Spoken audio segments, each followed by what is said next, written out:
is Nicole Stark, Director of Alumni Relations at the USC Gould School of Law. On behalf of the USC Gould Alumni Association, I'd like to welcome you to this year's Asian Pacific Alumni event, In Conversation, the Rise of Anti-Asian Hate in America. Tonight, our guide for our conversation is Emily Rio, a professor of law and sociology at the USC Gould School of Law. She received her JD from Harvard Law School and a PhD in sociology from Stanford University. Immediately prior to joining USC, she was a research fellow at Stanford Law School. She served as a law clerk to the Honorable M. Margaret McCowan of the Ninth Circuit Court of Appeals and practiced law at the international law firm of Cleary, Gottlieb, Steen, and Hamilton. Her current research focuses on immigration, criminal justice, legal attitudes and legal noncompliance, and procedural justice. She has published widely in leading sociology and law journals and has been awarded the ABF JPB, Access to Justice Fellowship and the Andrew Carnegie Fellowship. In 2021, she received the William A. Rutter Distinguished Teaching Award at the law school. Emily, welcome. Thank you so much, Nicole, for that introduction and also for organizing this event. Obviously, we wouldn't be having this conversation tonight if it weren't for your tireless effort and energy in bringing us all together. And thank you, Tatiana, also for just all of your logistical support. As I want to thank also the participants for being with us tonight. And I want to begin by introducing our two very special panelists that we have with us. First, we have Professor Russell Chung with us. Dr. Chung is currently a professor of Asian American Studies at San Francisco State University. His main research interests are on race and religion, and he has published widely, including books on those topics, including a 2019 book called Family Sacrifices, The Worldviews and Ethics of Chinese Americans, which was published by Oxford University Press. In March 2020, Dr. Jeung co-founded Stop AAPI Hate with Chinese for Affirmative Action and the AAPI Equity Alliance, the organization which was awarded the 2021 Webby Award for Social Movement of the Year, tracks incidents of COVID-19 discrimination to develop policy interventions and long-term solutions to racism. He's been named as one of the Time 100 most influential persons in 2021 among many honors that he has received over the years for his work. I can go on and on about the accomplishments of both Russell and Connie, whom I'm about to introduce next, but I'm going to try to keep this short so we can get to our conversation. So our second panelist is Connie Chung. She's the Chief Executive Officer of Asian Americans Advancing Justice here in LA. Advancing Justice LA is the country's largest legal and civil rights organization for Asian Americans, Native Hawaiians, and Pacific Islanders. And prior to taking helm at Advancing Justice, Connie served as the executive director of the Korean American Family Services for 11 years. And prior to that, she has extensive experience public interest lawyering, working at the Housing Rights Center in LA and the ACLU in Chicago. She's extremely active in advocating for and addressing the needs of API and other BIPOC communities. She co-founded the API Human Trafficking Task Force of LA County, co-chair the API Mental Health Subcommittee, and co-chair the API Domestic Violence Task Force of LA County. She currently serves as a member of Bank of America's National Community Advisory Council. As you can see, I can go on and on in terms of her leadership in this area. She was also named in 2017 a 40 under 40 emerging civic leader among many honors that she has received for her work. So welcome, both of you. We're so thrilled and honored to have both of you with us tonight. In terms of the format for the event tonight, I'm going to have each of our panelists speak for about 5 minutes to start with, so that they can tell us a little bit about their current work related to anti-Asian hate issues, so that we can set the context for the discussion. Then that will be followed by an interview style conversation where I will be asking them to address a few questions that might sort of all be on our minds. And then I'll open it up for your questions for the rest of the time. And I'll keep the queue, so please feel free to send your emails by chat or the Q&A box, and I'll keep a running list to make sure that we get to all of your questions. So let me turn it over to Russell first for him to tell us briefly about the current work that he's doing in this area. Russell? Thanks, Emily, and thanks, Nicole, Tatiana, for inviting me. I'm grateful to be here with USC, the Alumni Association, and honored to be with Connie. She's a wealth of expertise, and I'm glad to be with her. You know, I teach Asian American studies, so I know a bit of the history that whenever pandemics come from Asia, Asians get blamed, they get attacked, and they face racist policies, you know, from the Chinese Exclusion Act and being blamed for smallpox and leprosy, to SARS in 2003, when we were blamed for that disease.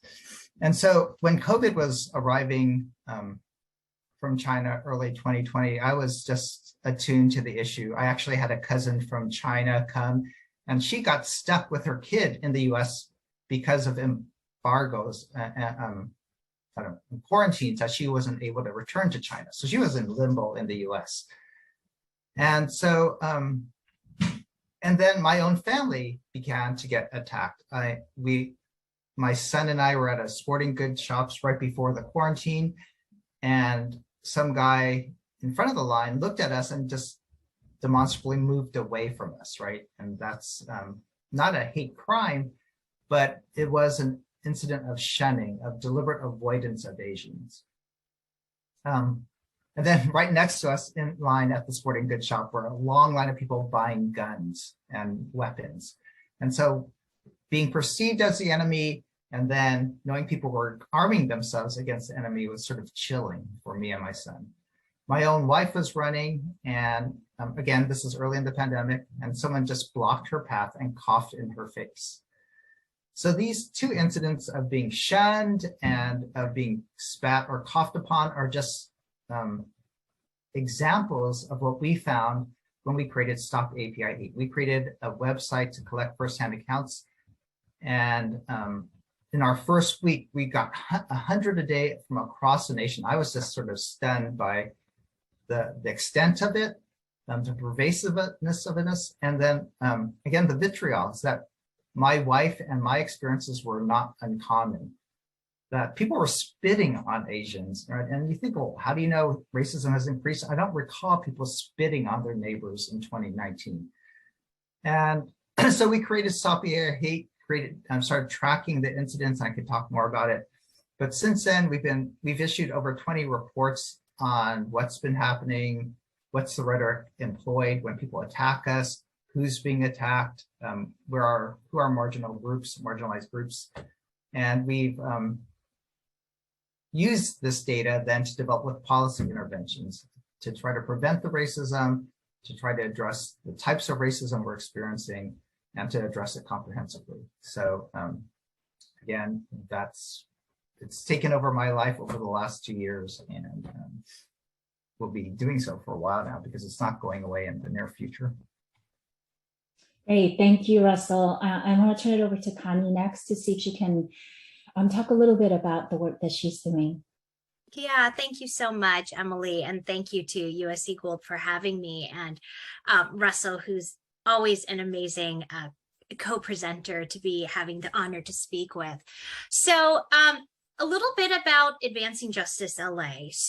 Asian Americans Advancing Justice LA, as Emily mentioned, is the nation's largest API civil rights and legal service organization.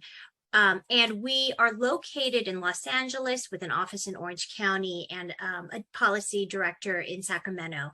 Annually, we serve about 15,000 clients and communities a year through close to 100 staff.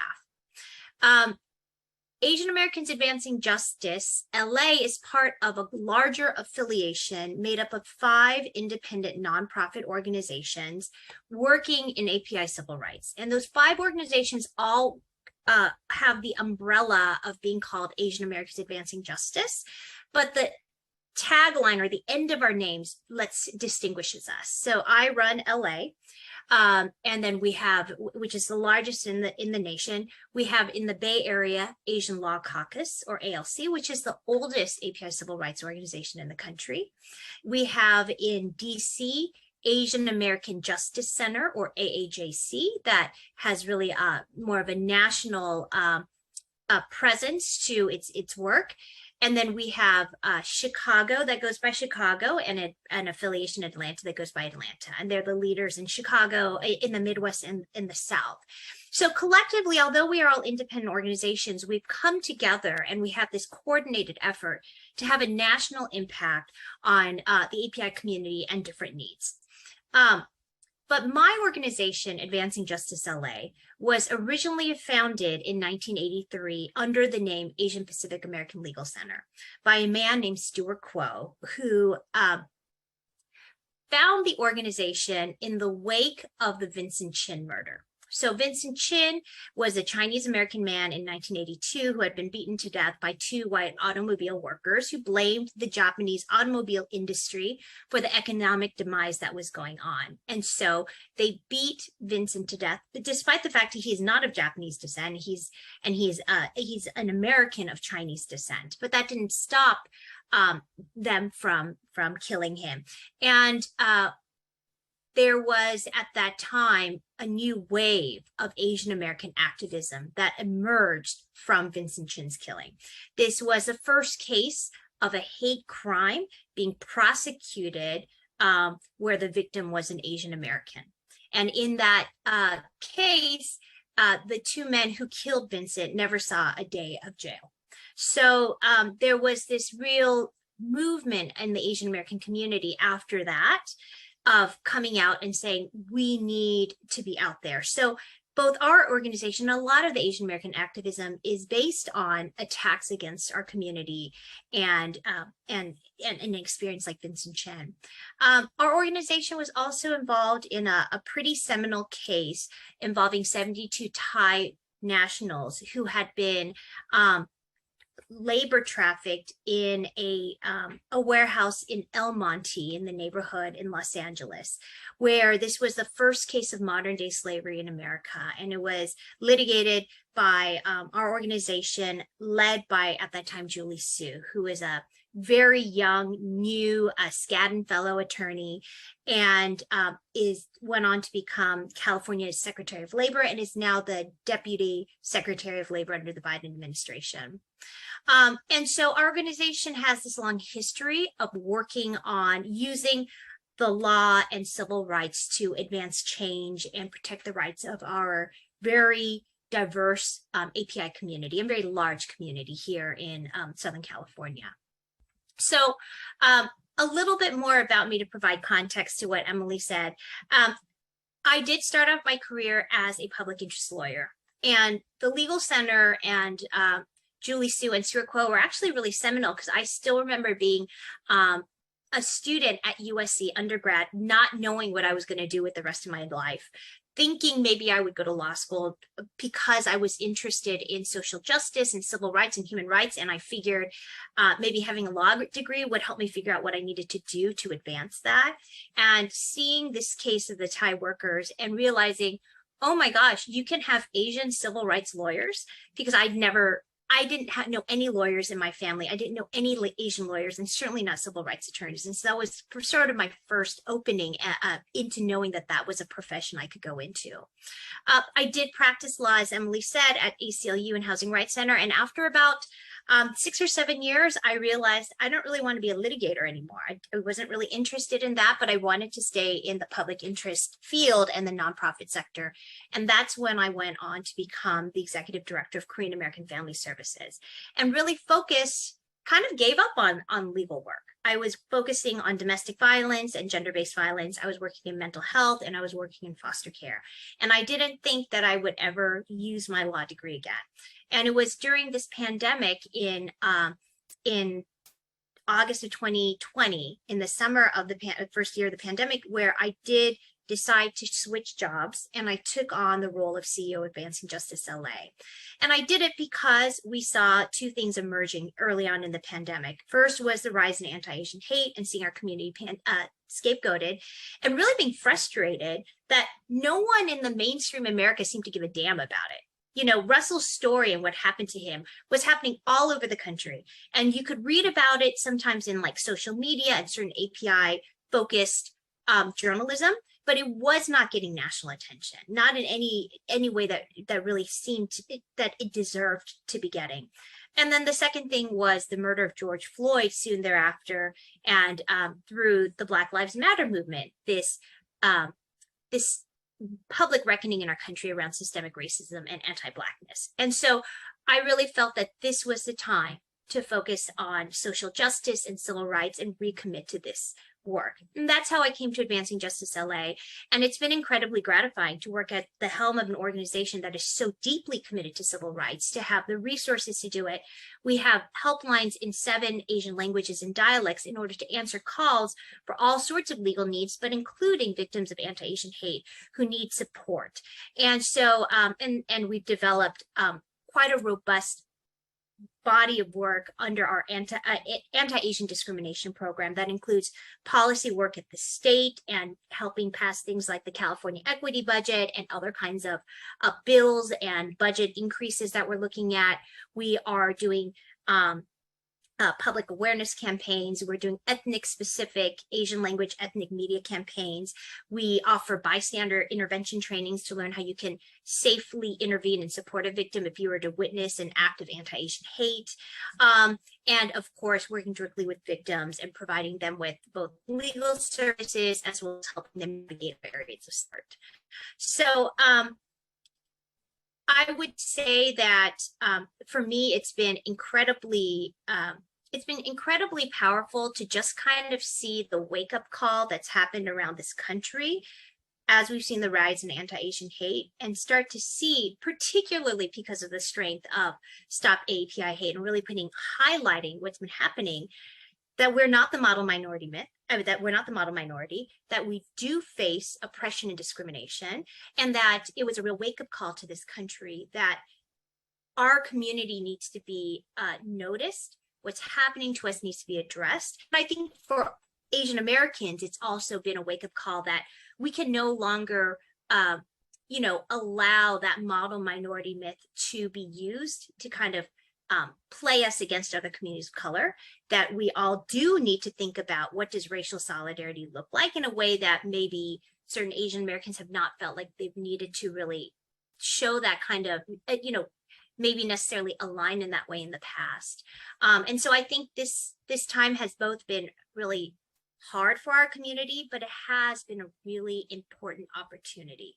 It is a historic moment where our Asian American community is both being recognized and highlighted, and it's also an opportunity for us to really think differently about our role in this country and what civil rights and social justice means and our role in it.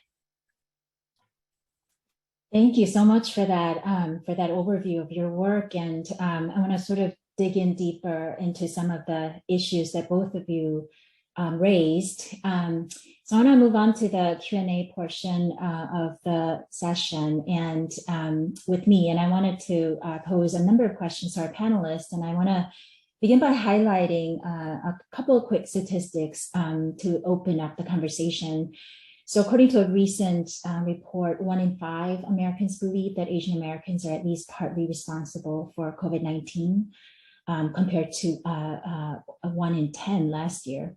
And, anti-Asian hate, violence, and discrimination have also taken on a dramatic upswing during the pandemic. And so the first question that I wanted to raise, this goes to Russell, is if you can help us sort of understand what the difference might be between the terms hate crime, which we hear a lot about, versus hate incidents. Sure. So hate crimes are, so I think a lot of the attorneys in the audience would know, are crimes for which you could be arrested and where racial bias is discerned, oftentimes by what's been said. Hate incidents is a more umbrella, larger term. And so we wanted to, at Stop API, wanted to capture the range of racism that Asian Americans are experiencing. So a hate incident would be where discrimination was involved, but it could be a civil rights violation. It could be cyber racism online. It could be a microaggression such as verbal harassment or the avoidance shunning. So I think hate incidents is a broader category, and we're trying to capture that daily interaction. They're all reflections of the structural racism that and the political rhetoric that exacerbated the animosity against Asians. So for me, that's the difference. One's a crime for which you could be arrested, and one's an act by which you can discern discrimination. And Connie, what do you think are some of the legal implications of making this distinction that Russell talked about? Yeah, so one of the things to emphasize is that the majority of the anti-Asian hate we're seeing does not rise or qualify under the legal definition of a hate crime, right? And I think Stop API hates data shows that what they would define as a hate crime, but it is very, very hard to prove a hate crime in this country. You have to prove that's a crime first, which is already a very high bar, and then you have to show that the person committed the crime and that their intent was driven by animus based on the person's protected class, right? By their race or national origin, gender, what have you. And that's incredibly hard to prove, right? If in Russell's example, if somebody were to hit me, unless they specifically articulate that it's because of my race or my gender by using a racial epithet or something very explicit, it is incredibly hard to show that to prove it's a hate crime.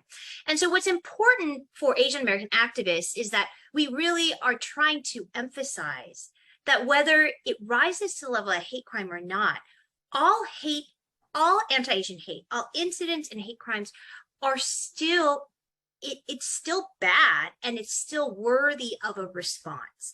And if you overly focus on hate crimes and trying to focus too much on, okay, how do we, criminally enforce hate crimes? The problem is you're going to exclude the vast majority of victims who are still traumatized and have needs and need support.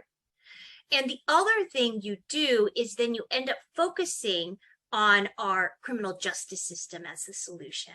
And we know through the Black Lives Matter movement and through other ways that our criminal justice system has a disproportionate impact on certain racial groups, and not just racial groups, on people who are LGBTQ, and that's problematic as well. So that's why you'll see a lot of activists trying to focus the narrative more broadly on hate incidents and what do we do to help those who are victims of hate incidents, and not focus too much just on the hate crimes discussion. That's really helpful.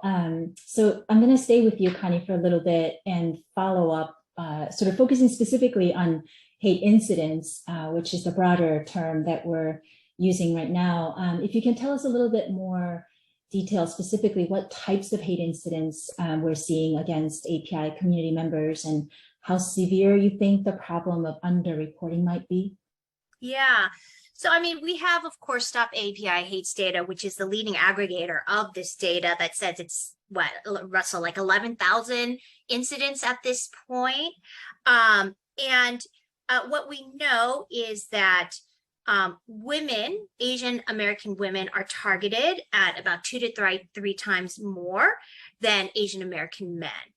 And I think that's a really interesting point because, because I worked in the area of gender-based violence and domestic violence for over a decade, it's interesting to see how Asian American women specifically are being impacted here.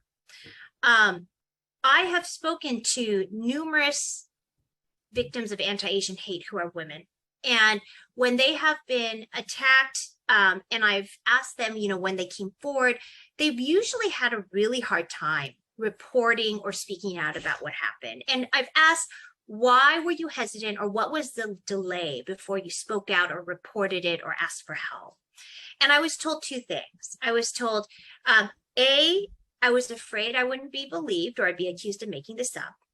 And B, I was incredibly embarrassed or ashamed or humiliated by my experience. And that's interesting to me because when I was working in gender-based violence, those were the exact same challenges domestic violence and sexual assault survivors would say as to why they wouldn't speak up. So I think for Asian American women, there is a particular additional challenges they face to reporting, whether it's because you're being victimized by gender-based violence or racial violence, that we need to think about and be conscious of and think about how do we overcome those. But beyond that, for Asian Americans as a whole, there is a lot of underreporting. We know even with the 11,000 reported incidents from Stop API Hate, that's just the tip of the iceberg, right?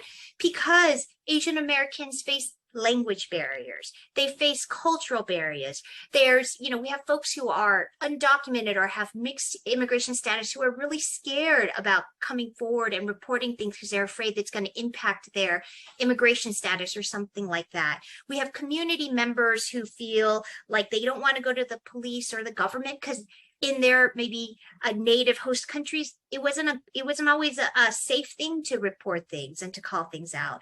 And then we have people who there's a stigma and the shame about what happened to you and sharing that. So with Advancing Justice, we have our helplines and we've gotten we get a couple hundred calls a year since the pandemic began of people reporting to us who sometimes don't feel comfortable going to the government or the police. And they also like that we have native or bilingual speakers who will answer the call in their language. So there's a Pew Research study that said about almost 50% of Asian Americans they had surveyed in the pandemic said they had experienced some sort of negative incident or reaction because of their race. When Advancing Justice LA, we did a survey in San Gabriel Valley because it is one of the largest and most heavily concentrated API communities in the country to see how people felt there. And we also were told about 1 in 3 people we surveyed who are Asian American experienced some sort of negative incident or harassment or discrimination because of their race during the pandemic. So we know if you think there are over 20 million Asian Americans in this country, if it's 1 in 3 or 1 out of 2 Asian Americans who have been, when they're surveyed, say that, we know we're looking at millions. We're not looking at tens of thousands. That's really helpful to think about. Russell, let me turn to you and just stay zoomed out for a bit and ask you from your perspective in terms of the data that AAPI Hate has been collecting, what kind of discernible sort of patterns you might be seeing. Connie mentioned the targeting of Asian American women. I wonder if there are other demographic groups within the API community who are being targeted. Whether there are patterns in terms of these incidences happening in certain parts of the country more so than others, under what circumstances these incidences might be occurring. If you can help us sort of give us a sort of talk a little bit about the broad patterns you might be seeing. Yeah, that's a good question. And so I think what we do is we triangulate our data. We get our reports that show certain kinds of trends, and then we use survey data that like Connie was talking about, the San Gabriel Valley study, the national studies, and they're pretty consistent in the patterns. You have to take an intersectional analysis. Connie's right that women are much more vulnerable. They report twice as much as men, and in our incidents, they get both harassed for racial reasons and for gendered reasons, right? And so it's a multiplicative. It's not a additive effect. It's a multiplicative effect of the harm and the trauma that they experience. Elders, we just produced an elder report, and once they get attacked or harassed, then they feel much more isolated. They have a higher rate of fear. They self-isolate a lot more. And you would think that it's clear it's racial profiling. That's another clear pattern. So you think if people blame China for COVID-19, Chinese would experience it more. But 57% of our respondents are non-Chinese, mostly East Asians who look Chinese, but Latinos, indigenous people have been attacked and told to go back to China. But our survey data also shows, Connie said the 1 in 3 or 1 in 2 experience racism. South Asians experience as much racism as East Asians. Pacific Islanders and Southeast Asians are also experiencing high rates.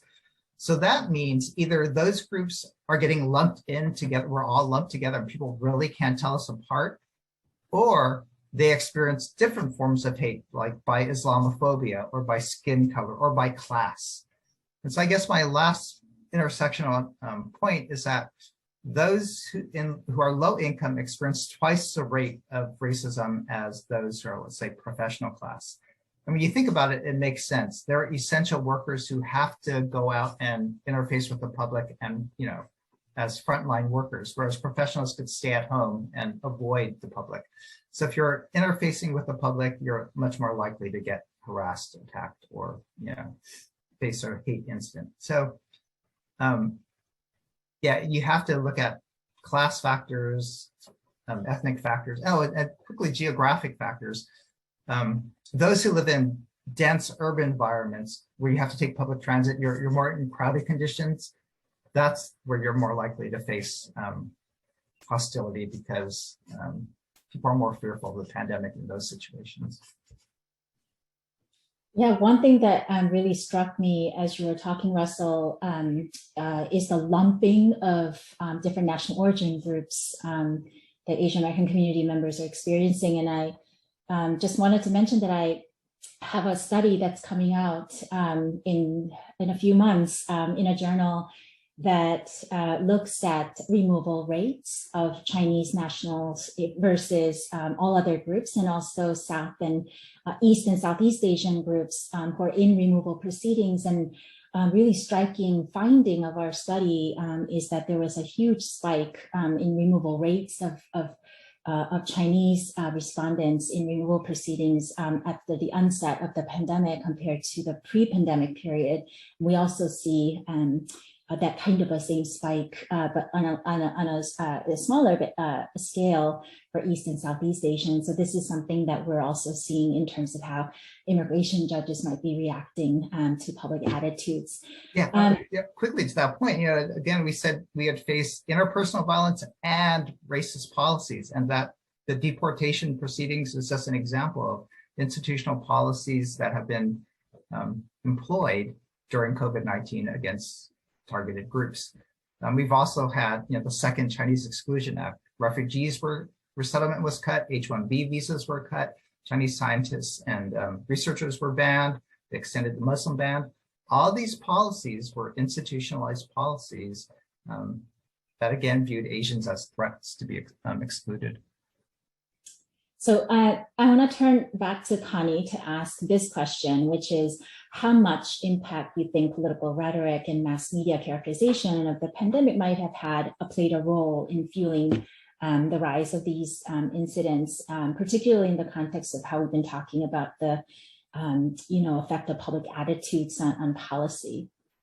Yeah, well, I don't think there's any doubt that having prominent elected officials who would refer to COVID-19 as the China virus and the Wuhan virus and Kung flu, it put a bullseye on the backs of Asian Americans. For all of the tension and stress and fear and anger, Americans felt these strong emotions about the pandemic and what was happening. I think that kind of rhetoric really allowed folks to channel their energy and their anger towards one group, and that was Asian Americans, and we got scapegoated. But this is not the first time that has happened, right? I mean, as Russell mentioned, that there's a history of this, right? If you look at the Chinese Exclusion Act, if you look at World War II and the incarceration of Japanese Americans, if you look at Vincent Chin, if you look at post 9/11 profiling of South Asians as well as Muslims and Arab. I mean, it just happens time and time again when America feels threatened, whether it's by disease, whether it's by outside foreign powers, whether it's by other economic competitors. Often Asian Americans are the ones who get blamed for it. And it's because we're considered not American enough. We're not seen as true Americans, right? It's that forever foreigner or perpetual foreigner myth. And I think there was that recent TAF study by the Asian American Foundation. In their status report, they found that between last year and this year, an increasing number of Americans see Asian Americans as being showing our allegiance to another country instead of America. And I don't know what in the last year has happened that makes Asian Americans who are stuck here in this country less American, but that is the sentiment, right? It's why, like my own, I often share that my father-in-law early on in the pandemic, he was called a racial slur when he was walking down the street in Alhambra. And the man is a US-born Vietnam War veteran who's been decorated in his country for serving in this country in war, yet because he's of Chinese descent, he's going to be seen as not American enough. So we definitely had politicians who were fueling it. And then with the media, I have a big beef with the media in a lot of different areas. First, it was that when the pandemic hit, the media wasn't covering it at all, as I mentioned. I mean, we had some pretty egregious cases of a woman in New York having acid thrown on her face. In Texas, a man had been stabbed at a Sam's Club. We heard about it for a second, and then we didn't. And I remember that whole first year of the pandemic, then we started having Black Lives Matter, and we're talking about George Floyd. People were starting to talk about race, but no one was still as a larger public discourse were we hearing about racism against Asian Americans. It just, other than Stop API Hate, who was able to, really cover it and really trying to bring some light to it, it still wasn't reaching that prominence and the discourse that it really deserved, until it was the beginning of 2021 when we had, seniors being killed in the Bay Area, like in Oakland, and then certainly in March with the Atlanta shootings. Finally, it seemed like the media actually was interested in covering what was happening with anti-Asian hate. And that was really, I think, the wake-up call for America. Although I will say, even still, the Asian American Foundation report says something, I think it was that report or some other report that says 1 in 3 Americans don't really believe that there's a rise in anti-Asian hate. And I've heard people say that, somebody said that to my husband who is half Asian, half white. And so, he doesn't look very Asian. And somebody said, but that's not really happening, right? So I think it's still not being covered. And there's still this public reckoning around it and realization that the country really deserves. I will also say, if I can speak to some of the issues with sort of the media framing, is that one issue we've seen is that it seems like all the headlines and media stories, whenever we see attacks on anti-Asian hate, it's like somebody mentioned it to me the other day. What you see is an image of a unhoused, mentally ill Black person pushing like an Asian woman, an Asian senior, right? And those are the headlines. Those are the images that keep getting on the front page of the newspapers. Well, you're not getting the full coverage, right? You're not seeing that the vast majority are actually hate incidents, not hate crimes. And you're not seeing that. And so what the incorrect public perception is that it is predominantly Black on Asian crimes that's happening. All the statistics and all the studies show that that is incorrect, that the largest perpetrator of anti-Asian hate is coming from the white community or coming from whites. But that is getting lost. And I think the media has some role to do with that. And I've actually called out, reporters from the LA Times and CNN about it. And I said, why are these the only images you show? Why aren't you giving a more balanced, holistic picture instead of showing the most sensationalized cases you can? And, I think the media's, they see it from story by story, what's going to get the biggest image. and they're not thinking about it from a larger systemic framework of what's responsible for social justice. And I know some reporters of color are grappling with that, but as a whole, I think that's been one of the real key issues with the media perpetuating that pitting of communities of color against each other right now. So one thread, Connie, that I wanted to pick up on something that you said is that there is this long history of scapegoating and profiling and targeting of Asian Americans in this country. So Russell, I wanted to turn to you and ask from a historical perspective, whether you see any differences or whether you see this more as a continuum in terms of prejudice and discrimination that API members have faced in the past versus what might be happening now, whether you see any sort of distinctions, or is it just a continuation of what's been happening in the past? Yeah, the more I think about it, African Americans experienced slavery and segregation. Indigenous people experience genocide, and Asians have always experienced violent exclusion, both institutionalized and interpersonally. And I think it's continuing today. And the discourse, the political rhetoric, the media framing of the issue that Connie just talked about, from Chinese exclusion to Japanese American incarceration to Islamophobia after 9/11, Vincent Chin, they're all part and parcel of that pattern of perceiving Asians as perpetual foreigners to be excluded. We're seen as threats to the nation's purity, threats to the nation's Christian status, threats to the nation's whiteness. And so, great replacement theory that you hear about today, the fear that people of color are replacing whites, really has now fueled a lot of the animosity against Asians. But that fear of non-whites has been, part of our story as Asian Americans since we've come. One thing, though, that I think is actually interesting is to compare 9/11 Islamophobia to COVID discrimination, is that you can look at the political response and the presidential response. President Bush, after 9/11, said we shouldn't attack our Muslim American communities, whereas President Trump exacerbated the issue by mocking Asians by using the term Chinese virus. So that was one clear difference. That political rhetoric that Connie talked about clearly exacerbated and scapegoated Asians. But the second difference, historical difference now, is social media. And I just, you realize, well, in 9/11, yeah, we didn't have the internet, and now we do. And so when Trump uses the term Chinese virus, that language goes viral.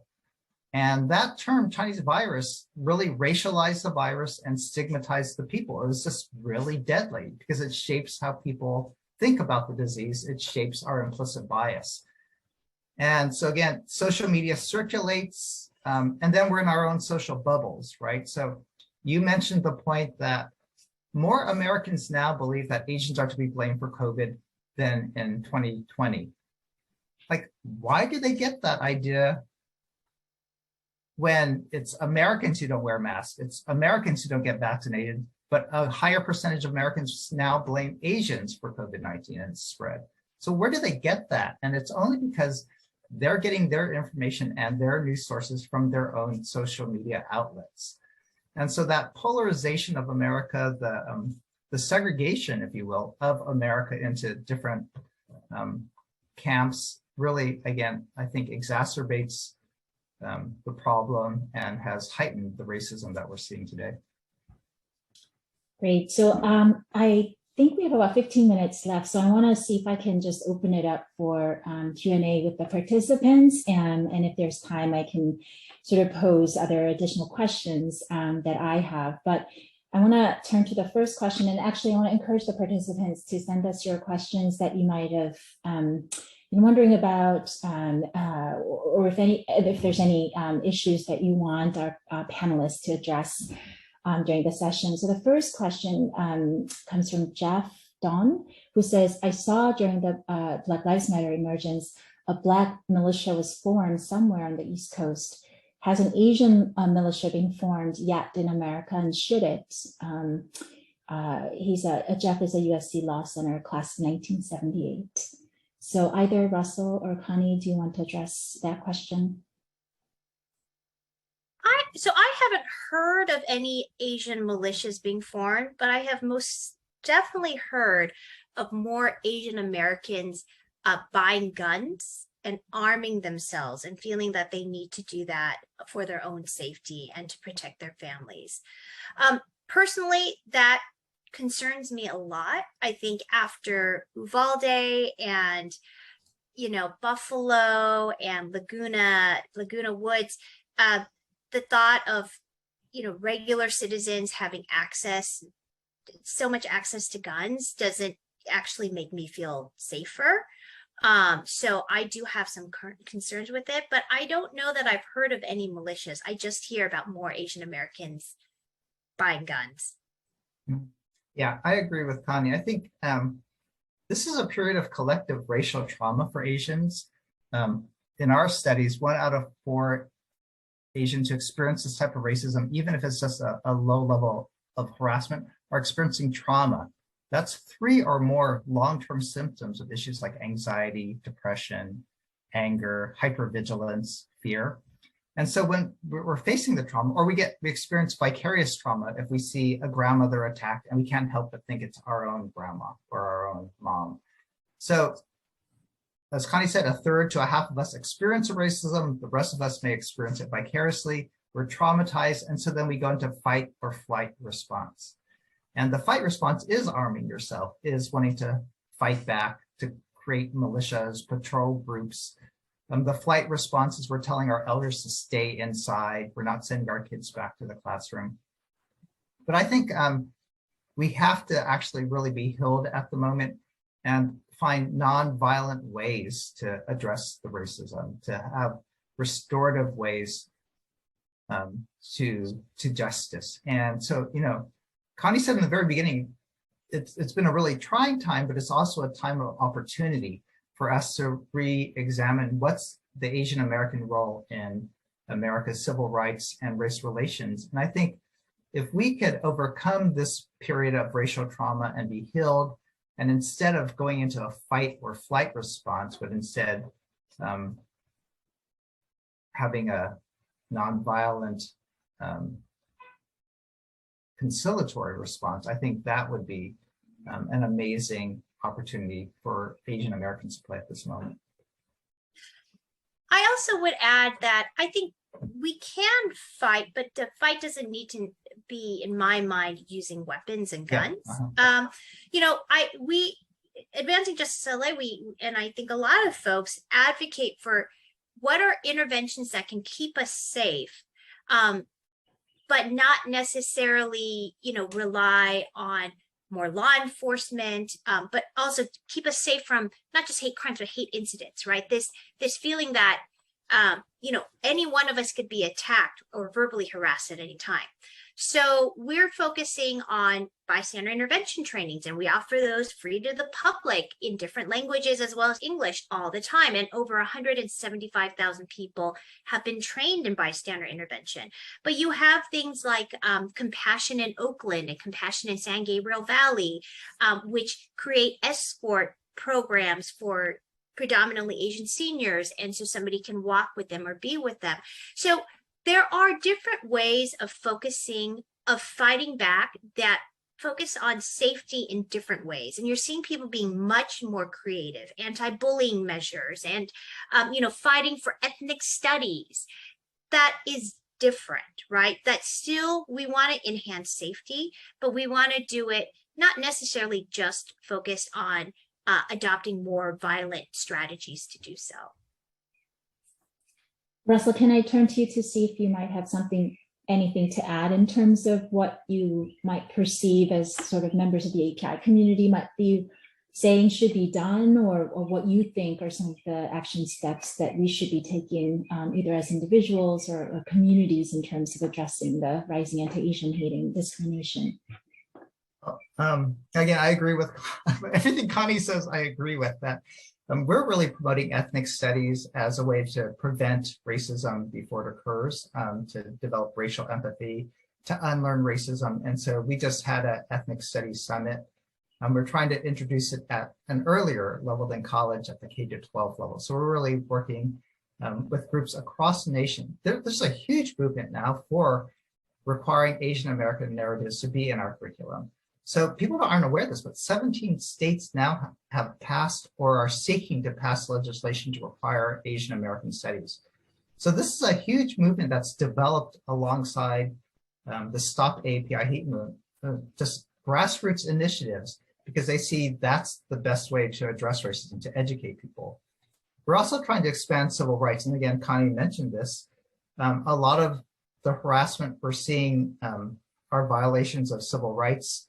And so we're sponsoring 3 bills in California to address harassment on public transit, in the streets, and in businesses that is going through now. And so the expansion of civil rights education is more of a comprehensive way, we think, to approach the racism, along with the community safety measures that Connie was talking about.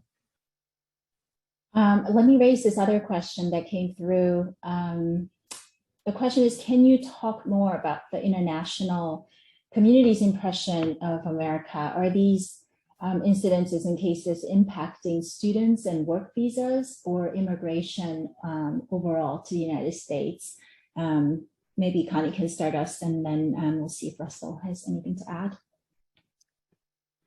I think when it comes to international students, I mean, I don't know any statistics. I know anecdotally, I'm seeing and hearing a lot of fear by, Asians overseas coming to the United States and being worried about coming here because of the high rates of, attacks and anti-Asian sentiment.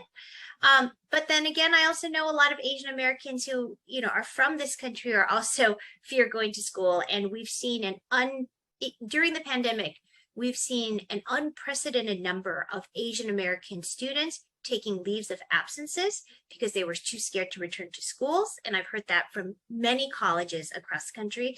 And I was hearing that also with the workforce of people, Americans of Asian descent not wanting to go back to work because they were scared of taking the subway or having to be out in the public or being facing attacks at work. So as far as the international landscape goes, I do think, from what I've heard anecdotally, students are scared to come here and they're worried about what they're hearing. And I think for a lot of people in Asia, they're kind of bewildered and befuddled by all of this and how Asians get attacked as much. And so I've done some interviews for different Asian overseas media outlets, and they're trying to understand, how does this happen and why is this happening? And I think they're grappling with it, but they're hearing about it. They know it's happening, and it's creating fear for them coming here.